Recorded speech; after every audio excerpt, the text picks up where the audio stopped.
Welcome back. Today we're going to be discussing writing systems. And we're going to be seeing that writing systems are really best thought of as a kind of language technology. So far we've been thinking about language in its spoken form. We've been thinking about the phonology, phonetics, etc. of languages as they are spoken, not as they are written.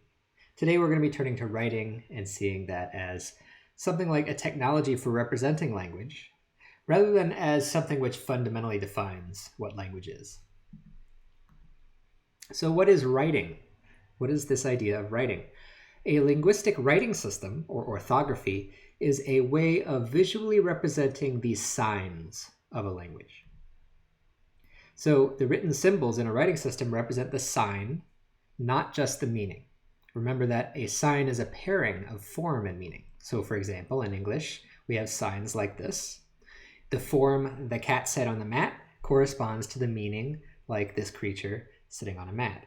So when I have a written piece of English, and we indicate written language in these angle brackets like this, when I have a written piece of English like the letters T-H-E, C-A-T, S-A-T, O-N, T-H-E-M-A-T, what is actually referred to by that piece of writing, it's actually pointing towards the sign itself. In particular, it's indicating the form of the sign, which in turn indicates something about the meaning. So in the English writing system, the letters we write down purely refer to the form, and from that we get the meaning. It's not like we draw a little picture of a cat to indicate the meaning of a cat. Rather, we indicate a linguistic sign, which has something to do with a cat. So this is important because we need to be able to distinguish between linguistic writing systems and other ways of indicating meaning visually. So how about this little thing, this sign? Would you say that this is writing? Probably not, right? This is not really writing. You would not have to be literate to understand what this means. So in what sense is this not writing, whereas the letters I write down are? So the difference is that this thing indicates the meaning directly. What it refers to is the meaning itself of don't walk.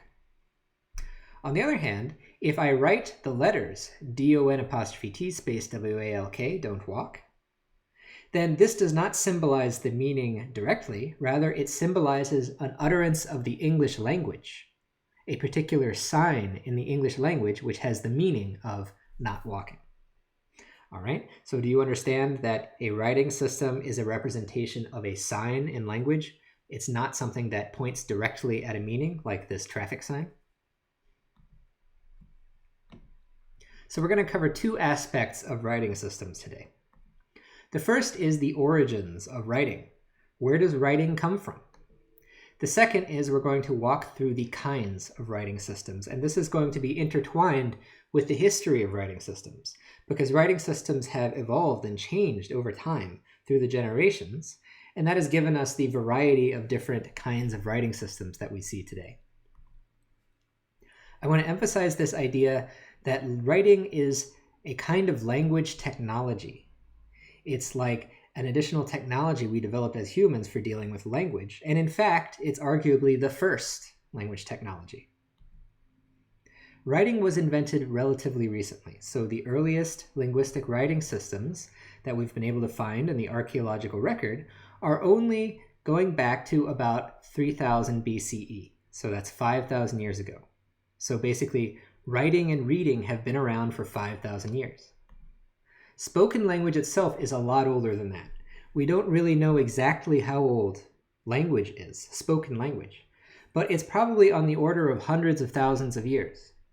So for the vast majority of human history, there was spoken language, there was probably signed language, but written language has only showed up in the last 5,000 years. Writing is very new.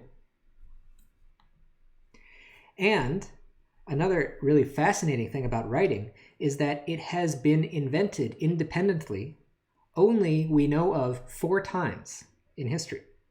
So there have only been 4 instances in history that we know of where someone had this idea of making some marks on some clay or some paper or something to indicate linguistic signs.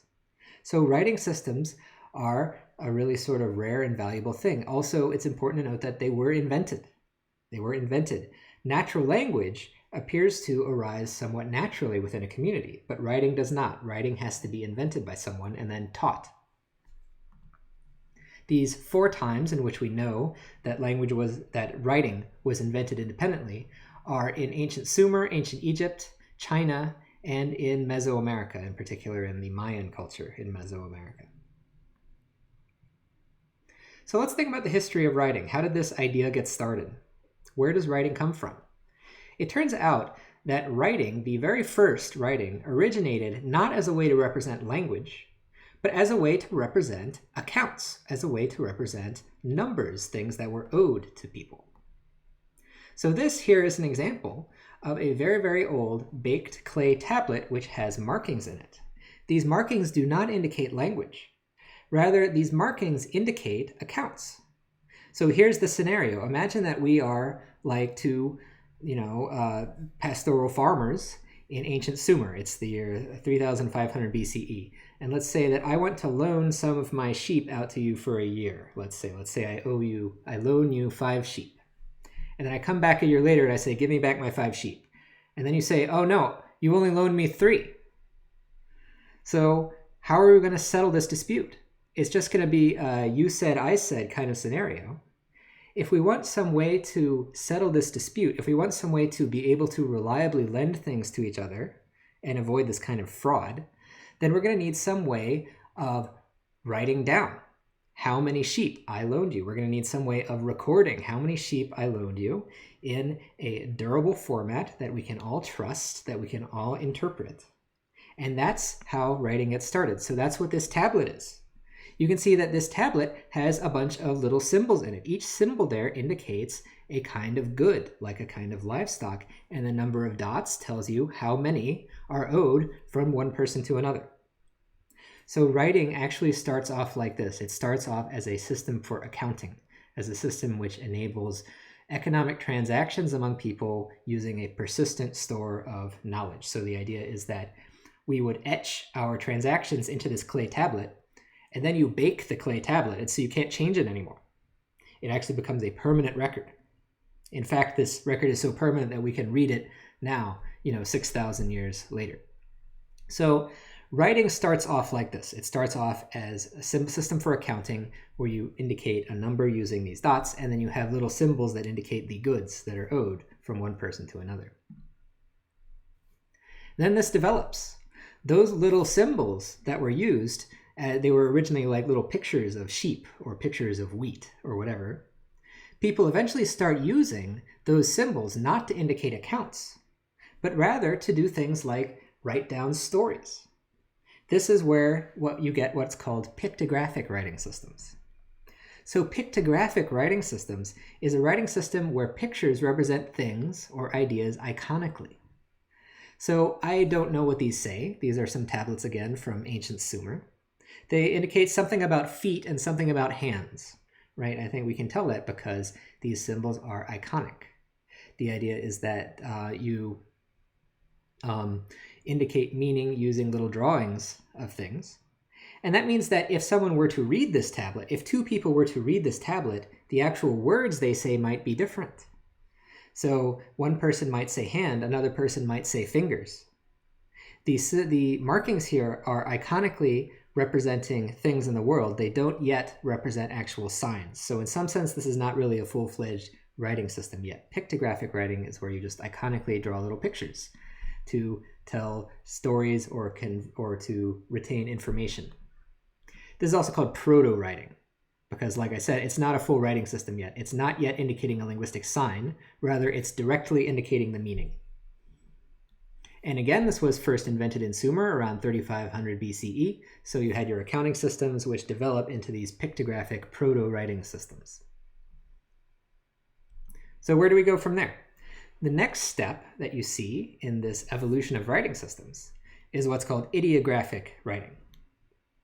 So here's what happens. You start off with a drawing of a head, and that has the meaning of head, or maybe it means mind, maybe it means skull. Remember that these are directly indicating sort of approximate meanings. They don't yet indicate words. So what happens in ideographic writing is that you have this thing that iconically represents a head. Over time, as people draw this thing over and over again, it becomes conventionalized and changes over time until eventually it turns into something that doesn't look like a head anymore. It turns into some funny shape, which indicates the meaning of the head conventionally. So now it's a symbol and no longer an icon. But it's still ideographic in the sense that the symbol still indicates an idea. It doesn't yet indicate a particular word or a particular sign of the language. So you go from something that represents meaning iconically, like pictographic writing, to something that represents meaning symbolically, conventionally, and that's ideographic writing. Here's an example of ideographic writing from this time period in Sumer. You can see that whereas in the previous tablet, you could look at it and see what all the symbols meant, now it's not going to happen, right? Things have become very conventionalized. They've become very idealized. It's now a conventional ideographic writing system. Again, you're still representing meanings directly, symbolically, so this is still really a form of proto-writing. So at this point, imagine that you are living in a society where people have gotten used to this ideographic writing idea. And let's say you want to expand its scope. You want to develop your writing system so you can represent more and more things in the writing system. You're going to run into problems if you just have ideographic writing. You're going to run into issues. For example, what if you're trying to write something down that someone said and the exact words are really important? Like what if it's a religious text? What if it's a legal text? Then often the exact words are really important, but this ideographic writing is not going to enable you to record that because you're writing ideas. You're not writing words yet. For example, in a legal code, the exact word can be very, very important. That can be a life or death difference. You don't want to write that down in ideographic writing because ideographic writing is too vague. Also, what if you want every symbol to correspond to one word? You're not going to be able to do it with ideographic writing. And how would you write function words? If I want to write a word like the or a word like of, what am I going to write down for that? What is the thing I can write down? What is the picture or the ideogram I can write down for a function word like from, right? And how would you write names? What if you want to write down someone's name and it's like maybe a name of someone coming in from another country? It's some name you've never heard before. It doesn't mean anything to you. Like, how would you write down Bob? You want to say that this person's name is Bob. What is the idea expressed by Bob? Well, it's nothing, right? If Bob is a proper noun that refers to an entity in the world, it doesn't have a meaning that you could write down with a picture. So this leads you to logographic writing, the next sort of step that you see in the evolution of writing systems. In logographic writing, each symbol conventionally symbolizes one word, or more properly, each symbol symbolizes one morpheme. In that case, symbols often represent words by what's called the rebus principle. So the rebus principle is that a symbol is used for the phonemic value of its usual referent. And this is an idea which developed simultaneously in Sumer and in Egypt around 2900 BCE. So the idea is that in Egyptian hieroglyphics, you have symbols like this. You have this circle that represents the sun. You have the walking backwards and forwards. You have man, you have woman, you have hills. These are starting off as pictograms, then they become conventionalized into ideograms. When they become logographic, then eventually each symbol is used to represent one single morpheme. And when it comes to representing function words in this kind of system, the rebus principle looks like this. Imagine I want to write a word like belief. Okay, well, what am I going to write down? What is the picture of belief? I guess in modern culture, I could write a thought bubble, but they didn't have the idea of thought bubbles in ancient Egypt. So how are you going to write down belief?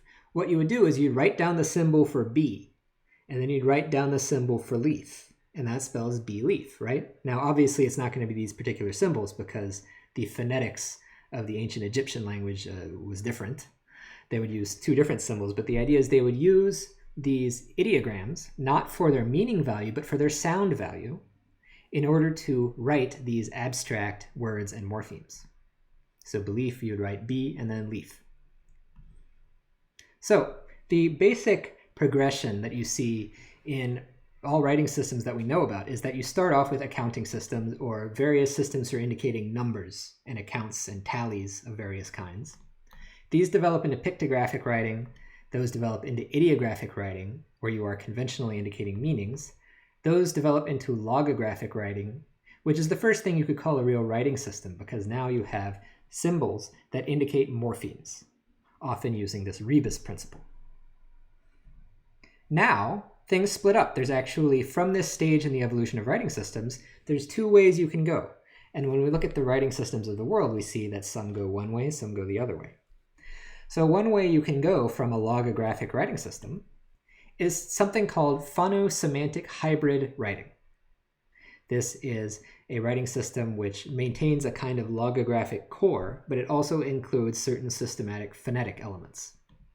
The other way you can go is you can have phonographic writing, which is where you have a writing system which purely indicates sound, and it no longer has any elements which indicate meaning. So phonosemantic hybrid writing is still quite common in the world.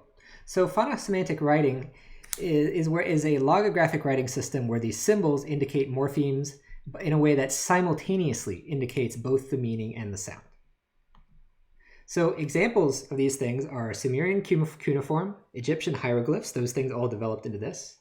Chinese characters, a writing system that still exists, used by very, very, very many people in the world today, is a phonosemantic hybrid writing system.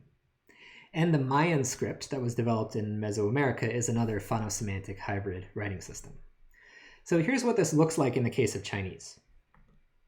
So in Chinese, you start off with pictographic writing. So you start off with like this pictogram, this little picture of a bundle of sticks. That's what meant something like wood, or it meant something like tree. In the earliest Chinese proto-writing, this thing could have been read as the word for wood or as the word for tree. It was pictographic.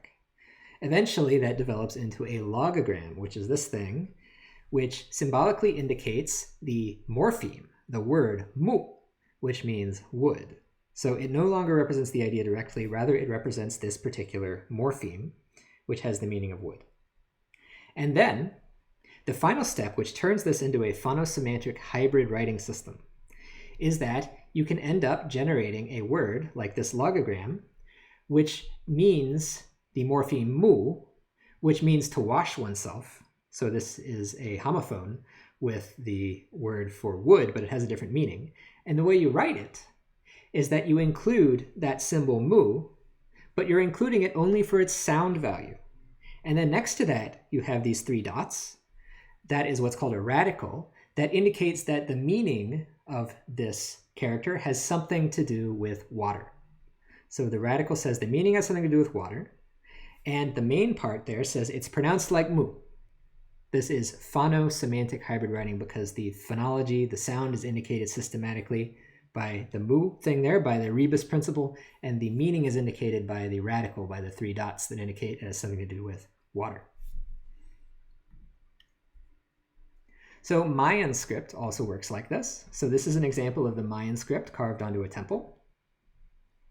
Here's how the Mayan script works. So this big picture of a scary looking jaguar face means jaguar, and it's pronounced balam with an implosive B, means jaguar.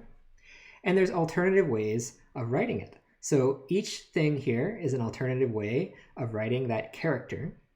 And we see that, for example, the one on the lower right starts with a phonetic element that says ba, and it ends with a phonetic element that says ma, and it still has that jaguar face in there indicating the meaning. So part of this indicates the sound, part of this indicates the meaning, phonosemantic hybrid writing. Egyptian hieroglyphs also work this way. So if you know how to read hieroglyphs, you can find the meaning part and the sound part in each hieroglyph. And Sumerian cuneiform, which looks like this. Now, the pictographic element is long lost in Sumerian cuneiform because this was written by chiseling things into clay, and it's hard to draw things when you're writing it that way. But again, there are both meaning and sound elements if you can read the cuneiform here. So that's phonosemantic hybrid writing. And the other sort of branch that writing systems can go down, once you're starting with logographic writing, your other option for what you might develop into is what's called phonographic writing. Phonographic writing is a writing system that only indicates the sound, and all of the meaning elements are lost. So this is a writing system where you're only indicating sounds, or more generally, you're only indicating the form of the language. And the kinds of phonographic writing system, or the major kinds of them, are syllabaries, where you have symbols indicating syllables, abjads, which are like alphabets except you only write consonants and you don't write vowels, and alphabets, which is like what we have in a language like English or like most European languages, where you have letters that indicate phonemes, which could be vowels or consonants. So let's look into how these develop. So a prominent example of a syllabary would be Japanese. Syllabaries are languages where, writing systems rather, where each symbol represents a particular syllable. It indicates the sound value of a syllable without any reference to its meaning. These often develop from logographic writing systems, and in particular, they often develop when a logographic writing system for one language is adapted to write some other language, some unrelated language. So basically, because you're writing a new language, the logograms don't really fit anymore. And so you end up using the logograms purely for their sound value. You see that in general, actually, phonographic writing systems mostly develop when you're taking a writing system that was natively developed for one language and then trying to transfer it to some other language. So for example, Chinese characters, which are logographic or they're phonosemantic hybrids, adapted to represent syllables in Japanese in the hiragana and katakana syllabic writing systems, which are both used to write Japanese. So here's what happens. You start off with a Chinese character like li. This is a logogram, which indicates the morpheme li, which means advantage. And then when this is adopted into Japanese, first of all, they write it in a kind of cursive way. And they start using that cursive character to indicate the syllable, just the sound, ri. And then that eventually turns into this very stylized hiragana symbol indicating the syllable ri. The idea is that you would use this in all kinds of words that have no meaning that has anything to do with advantage. You're just simply using it for its sound value. And the hiragana and the katakana syllabaries for Japanese developed from Chinese characters in this way. This is one of the ways in which you can transfer from a logographic writing system to a syllabic phonographic writing system. Here's an interesting table for those of you that know both Japanese and Chinese. It's very interesting to see which hiragana characters actually come from which Chinese characters, and you can work out the sound correspondences. So in a syllabary like Japanese, you end up writing something like stop in a form like this. You have three things you write down. They spell to, ma, re, which means stop. Again, these symbols indicate syllables. They don't indicate any kind of meaning. And you see that there's also no particular relationship among syllables that are phonetically related. So if you look at the row of syllables here for the syllables ka, ki, ku, ke, ko, the hiragana there, the second row, you see there's no actual commonality among the row. It's not like you can identify one part that means the k and another part that means the vowel. Rather, each written character symbolizes a syllable without any internal structure. Another common example of a syllabary is this syllabary that was invented in the late 1810s to write the Cherokee language by a fellow named Sequoyah. This was invented by one individual. So now the next kind of phonographic writing system is something called an abjad. So the first alphabets, like the first writing systems that directly indicated phonemes, were abjads. These are basically like alphabets, except they only write the consonants and they don't write the vowels. So some modern examples of this are the writing systems that are typically used for the Arabic language and the Hebrew language. You typically only write the consonants or the long vowels, and you don't write the short vowels. So for example, this is a stop sign written in Arabic. The actual letters written here are just Q and F, spelling qif. You don't write the vowel I. You only write the consonants. So why is this possible? Well, you might have noticed that it's actually a funny, like t-shirt you can wear where you take some sentence and you blank out all the vowels in English and you can still read it fine, right? So we have here the quick brown fox jumps over the lazy dog. This obviously says hello Brooklyn, even though we haven't written some of the important vowels in Brooklyn, nor the R. The point is that you can usually get away with not writing the vowels, and people can sort of fill them in. The vowels aren't conveying very much information, so people can fill them in. This works especially well in Semitic languages like Arabic and Hebrew, where the vowels are especially sort of uninformative. It would work a little less well for English, but you can see that it would probably still work pretty well. So we could have an English Abjad. So where do these Abjads come from? Well, they actually all originally derived from the Egyptian hieroglyphs, from the logographic Egyptian hieroglyphs. And again, they were developed in order to write another language. So you had this situation in Egypt where there were a lot of workers in the Egyptian empire who were speakers of this other language, the Canaanite language. The Egyptian scribes wanted some way of writing down the workers' names so they could keep track of everyone, but the Egyptian hieroglyphs weren't cutting it because the Canaanite language was different. And so from this process, eventually the Canaanites themselves picked up on this and started writing their own language using this adaptation of Egyptian hieroglyphs. You had a progression here from logograms to phonographic writing. So you start off with a symbol like this, which is the Egyptian hieroglyph for the word pronounced something like pur in Egyptian, which meant house. That got adapted to write the Canaanite language in terms of sound. So this is the same symbol here. It's a descendant of that house symbol. Here it's actually used to write the consonant sound B. So how is it that you get from the symbol for house to the symbol for the sound B? Well, the word for house in Canaanite is bait. So you're using something called the acrophonic principle here, which means you're using the symbol for the sound value of the first sound in the word that's indicated by it. So you look at this thing, you read it as bait for house, and so you use it to represent the sound B. And that is how the first Abjads got started, deriving from Egyptian hieroglyphs. So this thing actually eventually turns into the English letter B. So an alphabet, finally, is a phonographic writing system where each symbol, more or less, indicates a single phoneme, whether that be a consonant or a vowel. So we write all the phonemes, whether they're vowels or not. What happened is that the Abjads that I was describing were adapted into full alphabets, again, when they transferred to other languages. In particular, when Greek speakers wanted to start writing down their language, they initially adapted the Phoenician Abjad, which was a descendant of the Canaanite Abjad, but it didn't quite work because Greek had all these vowels that were really important. And so what they did was they used certain consonant symbols from the Canaanite alphabet, like this circle, which represented a consonant ein, that's a voiced pharyngeal fricative. They used that consonant now to spell the vowel O in Greek. So Greek didn't have this consonant that the Phoenician language did. So what the Greeks did was they took this symbol for a consonant that was not in their language and they adapted it to write a vowel in their language.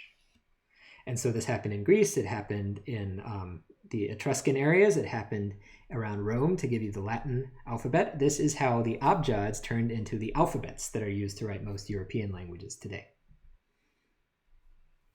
So we can actually draw a sort of family tree for all of the writing systems which ultimately descend from Egyptian hieroglyphs via this Proto-Canaanite Abjad writing system. You can see it splits off into like this South Semitic branch to write the Amharic language spoken in Ethiopia. It splits off via an Aramaic branch to give you the writing systems for Arabic and Hebrew and so on. It splits off via Greek and then Etruscan and Roman and so on to give you the alphabetic writing systems that are common throughout Europe today. So I'd like to discuss a bit this question of, can we really say that some writing systems are more developed than others? So based on this idea of an evolutionary progression, it might look like alphabets are maybe getting better over time, but that's not really true. Each step in that progression has its own trade-offs. So there are advantages to having a logographic writing system that are lost when you go to a phonographic writing system. And there are advantages of the phonographic system which are lost in the logographic system.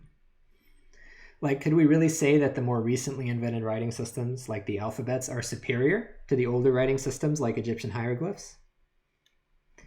So we can compare and contrast these writing systems based on their advantages and disadvantages. So one advantage of a logographic writing system like Chinese is that it gives you a great deal of continuity over time. So this is a little comic, little Korean comic, where two people are looking at this carved stone tablet, somewhere in China perhaps. And the idea is that even though this thing is maybe 2,000 years old, they can still read it just fine because it's written in a logographic writing system.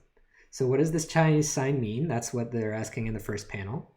And then the woman is answering. It says, no matter if you're high or low class, you must get off from the horse when you trespass into this territory.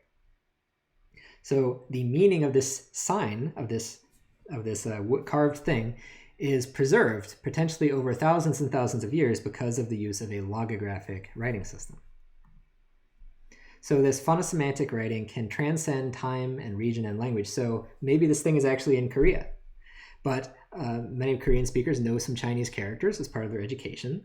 So they can still read this. This sign can transcend time and region and language in terms of the meaning it expresses via logographic writing. On the other hand, here's what the English language looked like only 1,000 years ago. So English with its phonographic writing system 1,000 years ago would have been written like this. And you might be able to pick out some words, but I doubt you can really understand what this says unless you've studied Old English. So we see that you get this great continuity over time with logographic writing systems. You can still read that thing from 2,000 years ago, whereas with phonographic writing, you can barely read something from 1,000 years ago. And if even 600 years ago, reading something like Chaucer and the Canterbury Tales is quite difficult. So another advantage of logographic writing systems is that it allows you to compress information. So this is a Japanese newspaper. In Japanese, newspapers are written using a combination of the phonographic writing using their syllabary and using Chinese characters, which are logograms.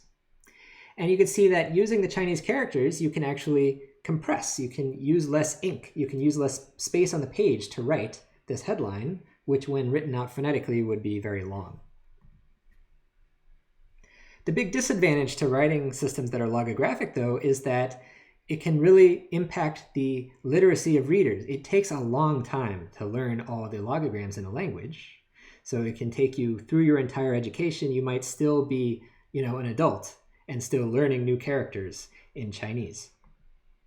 This not only can impact the literacy of a population, it can lead to difficulties interpreting historical scripts. So what we have here is the Tangut script. This is a logographic writing system which was developed by a group living to the north of China called the Xixia. And this writing system is partially deciphered, but only partially. We don't really know what all the characters mean because they weren't writing phonographically. They were writing using a logogram system, which was not fully documented. We're left with these logograms that we cannot fully decipher.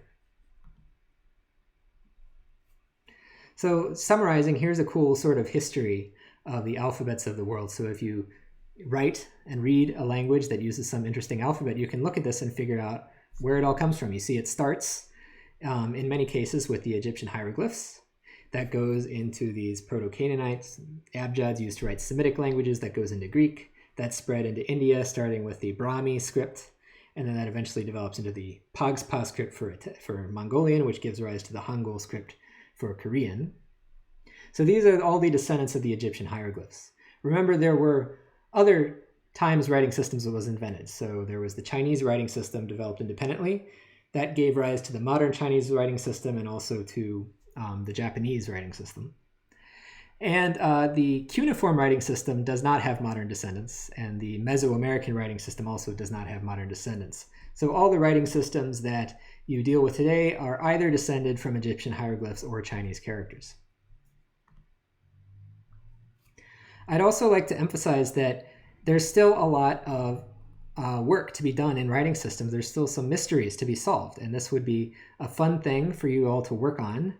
If you want to, make a big contribution to history, then you could solve one of these mysteries. In particular, there are a lot of undeciphered scripts in the archaeological records. We have lots of documents written in writing systems where we do not yet know what they say. So I gave that example of the Tangut writing system, but there's others.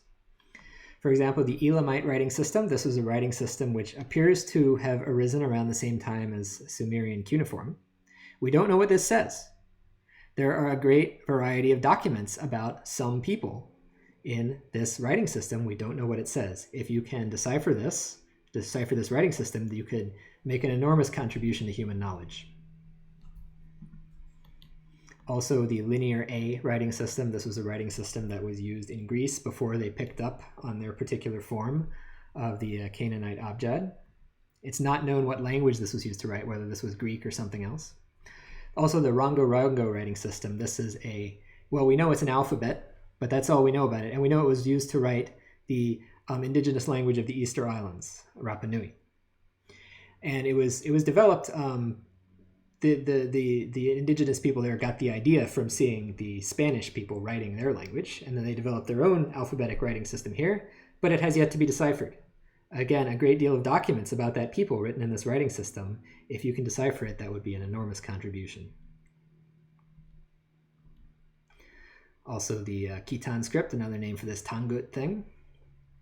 And the Voynich script. This is a very interesting thing to look up, like on Wikipedia. It's a mysterious manuscript that appeared at some point in the 1600s in Europe, and it describes a variety of sort of otherworldly plants and medicines, and no one knows what it says. It's written in an unknown script. So lots of fun to be had deciphering scripts.